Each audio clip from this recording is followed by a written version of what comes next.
kan Tapi paling Bang Ferry, abang juga pernah lah. hmm, Bang Ferry, kira-kira Ngobrol apa sih bapak. yang membuat Bang Ferry tertarik sama Islam tuh apa sehingga memutuskan untuk menjadi seorang Muslim? Dulu saya itu bukan orang yang taat beragama, Bang. Dan sama sekali gak ngerti. Dari Yang Bang Ferry? saya tahu ya agama saya ini Katolik, ya udah seperti itu. Karena saya lebih condong menghabiskan waktu itu dengan main musik. Karena suka main musik, suka ngeband, Iya. suka festival, suka masuk di beberapa misalkan kafe-kafe. Pernah juga bantu Teh Mel Sandi, Ladies Rock juga pernah. Pernah bantu di grup power metal juga pernah. Hmm. Jadi saya habiskan waktu untuk main musik dulu, Bang. Sama sekali nggak Berarti, ngerti yang tentang agama-agama itu seperti itu, nggak ngerti sama sekali. oh berarti Jauh pada dari dasarnya agama. nggak mengerti agama itu sendiri ya Bang Ferry? Iya, nggak ngerti Nah sama terus sekali. kenapa jadi masuk Islam? Nah, Kenapa itu meninggalkan saya punya Katolik masuk teman. Islam? Hmm.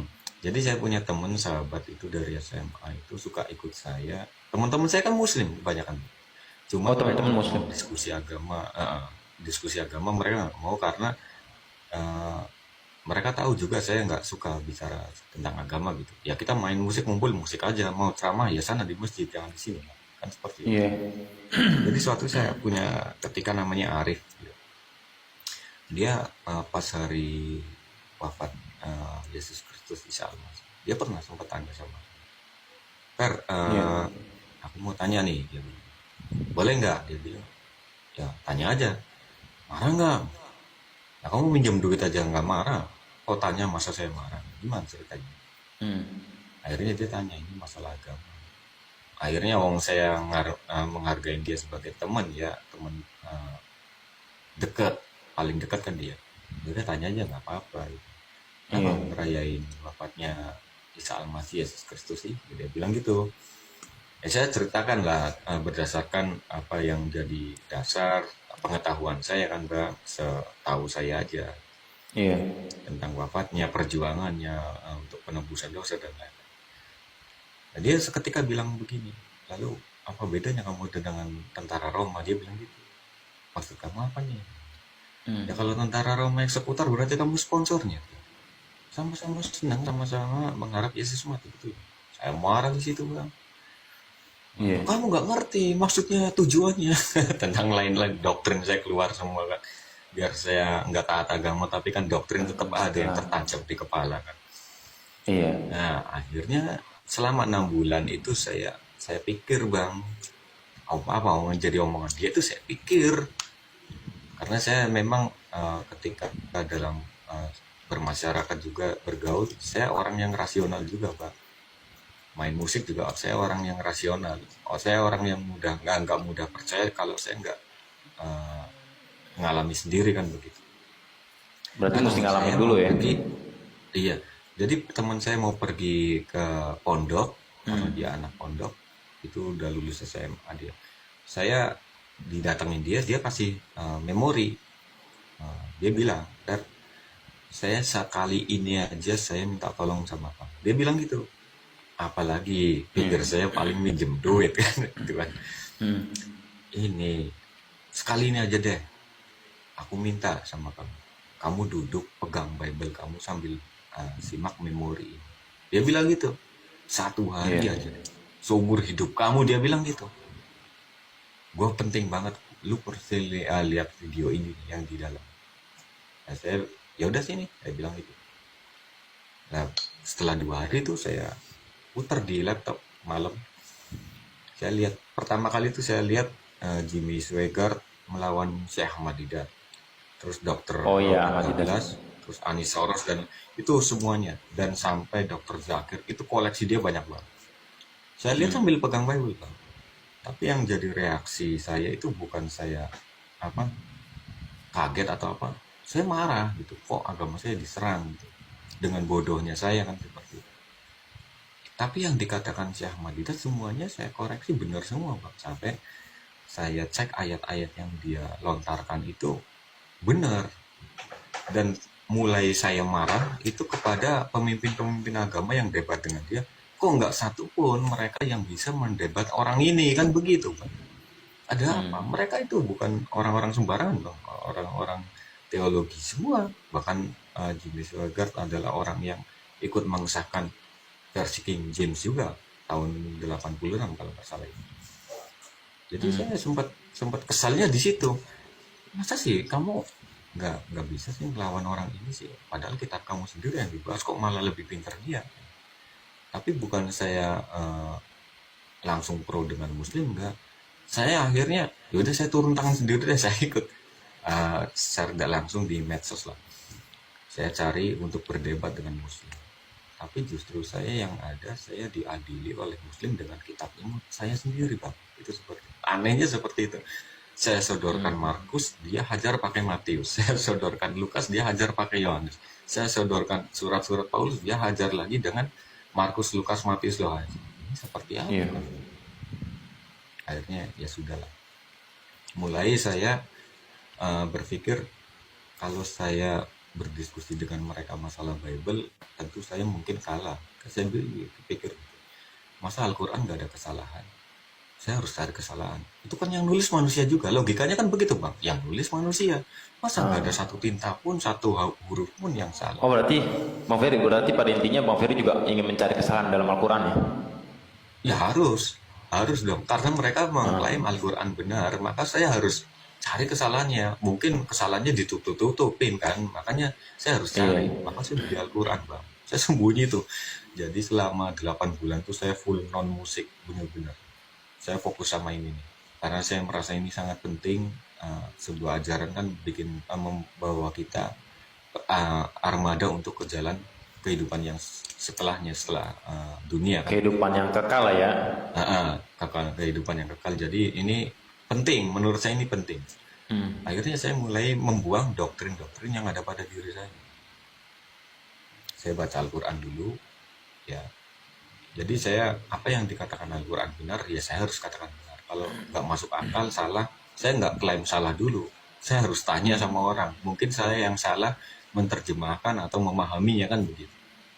Iya. Tapi sih, mulai saya cari di Al-Quran itu ayat-ayat yang porno bang, jujur saja. Karena saya diserangnya sama waktu orang-orang Muslim itu, Yeskil, Oh Amsal, berarti kisah pas Nuh. intinya ini ya Bang Ferry.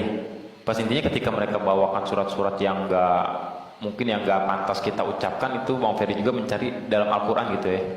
Kayak misalkan Ya iyalah tentang saya, kisah Nabi Lot kayak gitu kan. iya, iya, gitu. Tapi bukan Nah. saya temukan yang bahasa yang satu satu kata pun yang kasar udah ada, gitu. Udah ada. Akhirnya ya Hmm. udahlah ini Al-Quran nanti dulu. Katanya kitab sucinya ada dua nih, satunya hadis nih. Hadisnya pun saya buka Iya. tentang Rasulullah. Saya nggak ngerti nih hadis itu apa ya, nggak ngerti ya. Taunya hadis Iya. itu ya kitab suci juga, pikir saya kan. Ya cari-cari ajaran Rasulullah yang bagaimana yang nggak masuk akal, nggak ada sama sekali. Wallahi itu tidak ada sama sekali. Yang dituduhkan ternyata selama ini adalah sebuah propaganda yang dibuat-buat oleh orang untuk membenci Islam. Karena saya dulu juga uh, adalah beberapa teman yang membicarakan tentang Muslim yang jelek, yang jelek, yang jelek, yang jelek. Tapi ternyata di situ tidak ada tentang Nabi Muslim seorang teroris, tidak menghargai seorang wanita dan lain-lain. Banyak sekali saya Hmm. dapat, tapi ternyata saya buktikan itu semuanya nol nihil, tidak ada sama sekali. Berarti pada intinya di Al-Quran sendiri juga nggak ada, di Al-Quran itu pun juga nggak ada kelemahan ya. Sama sekali tidak ada, sama Nggak ada sekali kelemahan. tidak ada. Ada, jadi gini, lucu lagi begini bang. Eh, saya menemukan ayat itu tentang hukum potong tangan. Apabila kamu berdosa, lebih baik tangan kamu dipotong kan begitu dalam ayat Oh Al-Quran. sama seperti dalam Itu hukum saya Taurat gunakan gitu. untuk, iya, potong tangan itu ada. Ah. Jadi ketika saya berdiskusi dengan Muslim, itu hukum potong tangan, mengenai hukum potong tangan itu, justru umat Muslimnya juga memberitahu bahwa Yesus juga mengatakan demikian. Dan saya cek memang ada. Yesus berkata, apabila tangan kamu membuat kamu masuk neraka, lebih baik potong. Lebih baik bertangan satu daripada bertangan dua tapi kamu masuk neraka. Yesus bilang seperti itu. Maka saya kaget. Apabila mata kamu membuat kamu masuk neraka, maka cungkil. Coba bayangkan. Mm-mm. Jadi setelah saya baca ayat itu juga, ini berarti konsep penebusan dosa ini sudah selesai, nggak ada. Saya cari konsep penebusan dosa pun tidak ada. Yesus mengatakan bahwa apabila tangan kamu membuat masuk neraka, potong saja. Berarti sudah jelas penebusan dosa tidak ada. Nah, Kalau kalau penebusan ada, Yesus tidak perlu mengajar. Bang Ferry, tapi kalau Bukan. penebusan dosa itu nggak ada, kan banyak teman-teman Kristen itu mengatakan penggenapan untuk penebusan dosa itu yaitu salah satunya Yesus mati di kayu salib. Itu kayak mana tuh, Bang Ferry? Iya. Karena kan yang Iya. kita ketahuin kan kayak gitu kan, dulu mungkin masih oten tuh ya. Betul, gini. Sebenarnya konsep penebusan dosa itu sangat lemah, Bang, kalau kita diskusikan. Bahkan orang ateis pun, orang yang tidak beragama pun gampang sekali untuk mengalahkan doktrin ini. Salah satu contoh seperti ini. Ketika pertanyaan muncul, ketika Yesus wafat menebus dosa, oke, nggak masalah. Lalu bagaimana nasib orang-orang yang lahir sebelum Yesus lahir? Siapa yang menebus dosa mereka? Finish. Kalau dengan ngobrol sama orang ateis itu finish. Kamu omong kosong. Iya. Miliaran manusia telah lahir, lalu tumbalnya lahir berikutnya. Bagaimana nasib orang-orang yang lahir sebelum tumbal ini ada? Ini selesai. Kalau orang ateis langsung nggak mau diskusi. Ini dianggap konsep bodoh. Kalau saya lahir, hidup di zaman mungkin Nabi Musa atau di zaman Nabi Ibrahim alaihissalam, bagaimana dosa saya, Bang? Saya nggak nebus dosa saya. Berarti Artinya kalau menurut konsep Bang Ferry, siapa yang membuat konsep penebusan dosa itu? ya manusianya sendiri. Setelah dilihat kan manusianya sendiri ketika surat Paulus mengatakan Kristus mati untuk dosa, bahwa roh yang berdosa perbuatan baik itu seperti kain kotor, kan ada ayatnya. Iya. Kalau Kristus tidak mati di kayu salib, semua perbuatan amal saleh kita itu seperti kain kotor. Jadi perbuatan baik itu nggak ada gunanya kecuali Kristus mati, kita percaya Kristus mati menebus dosa. Itu kan nggak cuman karangan dari si Paulus sendiri. Sementara Yesus sendiri, apabila tangan kamu membuat masuk neraka, potong. Berarti Yesus tidak ikut turut campur dengan urusan dosa dia, kan? Apa nyuruh potong? Ya kan? Kalau Yesus dia menebus dosa, nggak perlu ngajarin kayak gitu. Ya cukup bilang aja, kalau kamu berbuat dosa, kamu percaya sama aku, kamu masuk surga udah. Nggak perlu potong tangan. Nyatanya disuruh Iya. potong tangan, Dan makanya suruh dicukil. makanya kan sebenarnya kan gini Bang Ferry ya. Kadang kalau dari aku pribadi juga itu kan sudah melanggar hukum Taurat kan, hukum Taurat Musa kan kayak gitu. Betul. Benar nggak? Bahkan Yesus sendiri kan mengatakan, contohnya kan Yesus sendiri kan juga mengatakan dalam Matius pasal 5 ayat 20 kan kayak gitu. Kata Yesus kan, jikalau hidup keagamaanmu tidak lebih benar dari ahli Taurat, maka tidak di antara satu Iya. kamu pun akan memeluk kerajaan Tidak surga. akan pernah masuk ke kerajaan Nah, surga. nah sekarang kayak gini Bang Ferry, kalau misalkan banyak kan dari teman-teman Kristen yang mengatakan bahwasanya Nabi Muhammad SAW itu seperti ini atau mungkin seperti ini, kan banyak selimpangan kayak gitu kan tentang kisah daripada baginda Nabi Muhammad SAW. Contohnya yang seperti dengan Sayyidah Aisyah, lalu dengan apa namanya, yang kedua itu akhlaknya. Lalu ada mereka kan banyak teman-teman Kristen ini mengatakan Nabi Muhammad SAW itu telah Teroris, melanggar pembunuh. yang tentang ini Bang, yang 3 hal dalam membohong itu. Lalu banyak juga teman-teman Kristen itu mengatakan Islam itu adalah ajaran teroris. Kayak mana menurut Bang Ferry tentang Iya. fitnahan-fitnahan atau subhat-subhat yang dibawa oleh teman-teman Kristen? Iya, kalau saya dulu mengadopsi doktrin itu, ya saya nggak bisa percaya serta-merta begitu saja. Pun saya hanya dalam hati saya, ya kalau memang Nabi Muhammad seperti itu berarti orang yang naudzubillah min dzalik, orang yang sangat Iya. keji sekali ya. Tapi itu waktu dulu saya di iman yang dulu, saya berpikir seperti ini, Bang. Saya tidak kenal orang ini. Ini adalah nabinya orang Islam. Untuk apa saya ngurusin orang-orang begini? Itu begitu. Tapi ketika saya mulai menyerang Islam, saya cari kesalahan beliau. Itu begitu. Tapi permasalahannya ketika saya cari kesalahan-kesalahan beliau, baginda Nabi yang ajarannya katanya teroris, membunuh, tidak menghargai wanita, melanggar hukum Taurat dan lain-lain. Saya tidak temukan itu. Saya tidak temukan itu. Sama sekali dalam hadis-hadis Rasulullah tidak temukan itu. Bayangkan Rasulullah, beliau menyuapi seorang yang buta dari Yahudi. Hmm. Lalu dia si orang yang buta ini menghujat Rasulullah tetap memberikan menyuapi beliau.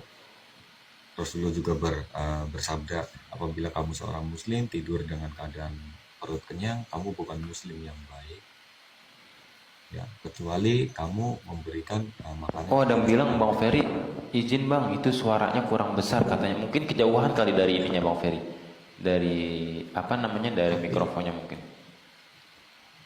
emang Coba deh. kecil Bang. Nah, ini udah bagus, udah bagus. Nah, Besar. Kalau tadi agak mikro ada, kadang ada suaranya, kadang iya, enggak. Kayak gitu. mikrofon hadiah Ciki kali Bang, jadi kecil suaranya. Sama aja, sama aja. Nah, Jadi sekarang itu uh, ketika saya mempelajari hadis-hadis Rasulullah, apa yang iya. diajarkan Rasulullah itu semuanya suri tauladan yang baik bagi manusia. Bahkan ajarannya diikuti semua umat manusia, baik Kristen, Muslim, Hindu, Buddha, semuanya diikuti tanpa sadar, tanpa sadar.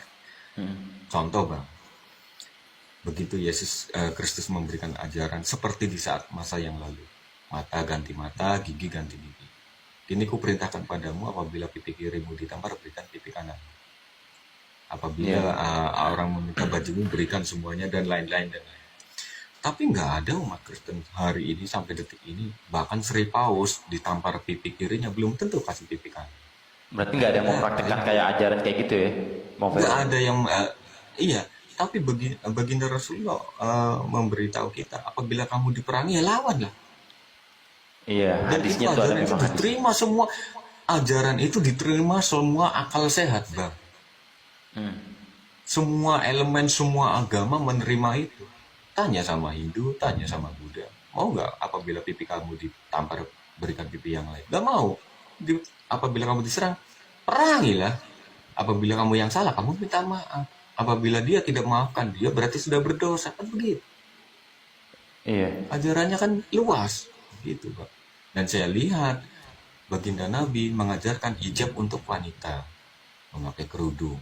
Apabila baginda Nabi itu seorang yang tuduhan-tuduhan orang orang non Muslim katanya merendahkan wanita dan lain-lain, kenapa praktek di lapangannya justru yang memakai hijab umat Muslim?